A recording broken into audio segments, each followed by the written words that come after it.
Hi, welcome to our math. Today I'm doing a series of videos on equations of lines. Okay, this question says, find the x-intercept and y-intercept. Use the intercepts to find the slope. Convert the equation to slope-intercept form. Kind of funny directions. Use the intercepts to find the slope. I'll show you how to do that, and then I'll tell you why that's kind of a silly way to do it. Okay, so the x and y-intercept, this is really important stuff. You use this a lot, all the time. It's really easy to find. To find the x-intercept, honestly, you just say, let y equal 0.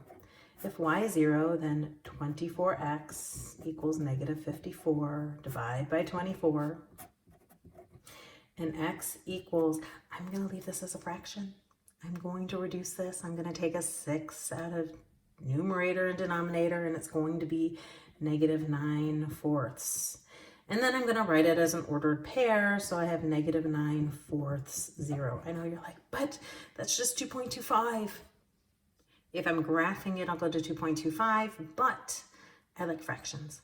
Okay, for the y-intercept, we set x equal to 0. If x is 0, then negative 18y is equal to negative 54. We divide, and y is equal to 3. 0, 3. Easy peasy. Okay, it says use the intercepts to find the slope. We'll do that on the next one. These intercepts are not easy. The real way I'm going to find the slope is I'm going to do the next part and then find the slope. Convert the equation to slope-intercept form. Okay, that's a two-step. I have a lot of videos on this. You can find a ton of videos of converting from general form to slope-intercept form. You move the x term over and divide. So I'm going to subtract. So I'm going to, let's see, 24x minus 18y equals negative 54. I'm going to subtract my 24x from both sides. Negative 18y equals negative 24x minus 54. With all those negatives, I'm just going to quickly multiply through by a negative 1. I know you could just divide by the negative 18, but trust me, it's going to go poorly. 18y equals 24x plus 54. Everything's happy and positive. Divide through by that 18 and reduce. So y equals, divide by 6, 4/3 x. 18 goes in there 3 times. We already knew it was 3 from there. So my slope is 4/3. There we go, slope from the equation. Easiest way to go. All right, so for our second equation, again, if we want our x-intercept, if we set y equal to 0, we have 17x equals negative 51, and when we divide by 17, x is going to equal negative 3, and we have negative 3, 0. If we set x equal to 0, then we have 3y equals negative 51. And when we divide by 3, y is equal to negative 17. And we have 0, negative 17. Okay, how do we find this from the intercepts?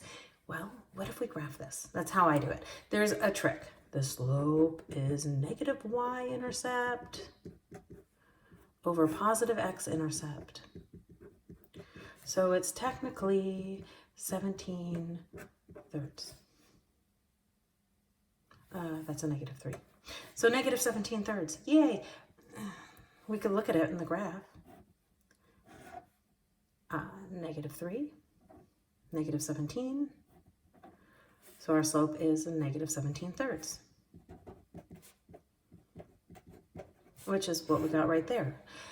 But honestly, I think it's easier just doing this. I think it's easier taking 17x plus 3y equals negative 51, subtracting the 17x over. 3y equals negative 17x minus 51, dividing everything through by that 3, and then saying y equals negative 17/3 x minus 3. And again, here's our slope, negative 17/3. So 3 ways to get it. Well, 2 ways.